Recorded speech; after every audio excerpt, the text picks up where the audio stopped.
My name is Marcia Eymann. I am the city historian for the city and county of Sacramento. And I'm here today to kind of talk about the origins of the rail yard. This is a map, it's from 1854, and the American River comes and it makes this S-curve, and its confluence is here. And this is the Sacramento. It's where the rail yards are going to end up, but this was basically marshy swampland. Sutter was here with Sutter's Fort.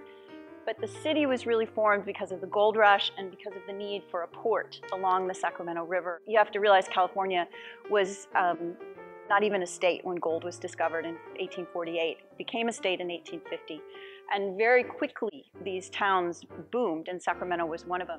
In 1861, the winter of 61, 62, we experienced a flood that this state has never seen the likes of since. Put Sacramento completely underwater. There's stories of people getting off of their rowboats and getting off into businesses on their second floor because the first floors were inundated by water.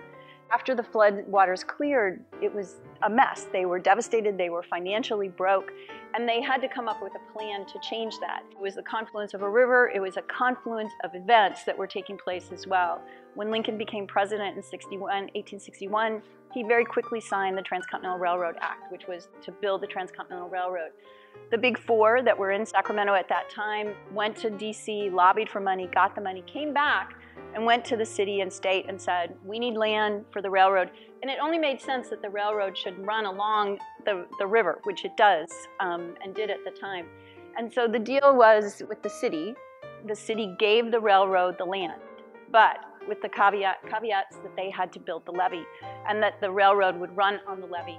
And they would also fill in what was called Sutter Lake. There was a need for support for the railroad, and this whole complex of the rail yards developed from that. First, it was the roundhouses that they built for turning the trains around, and then this industrial complex, which became one of the largest industrial complexes in the West.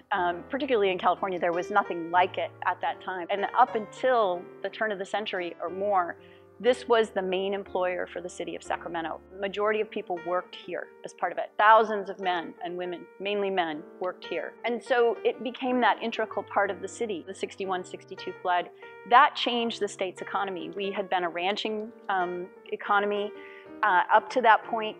The flood wiped out most of the cattle that existed in Northern California and a lot in Southern California. And so we transitioned into an agricultural society.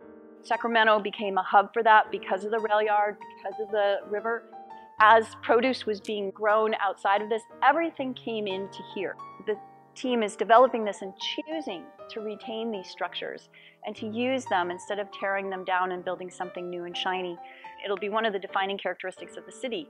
This will become a destination because it represents a different aspect of Sacramento history, California history. It's the industrialization of the state. It's the railroad's central role here.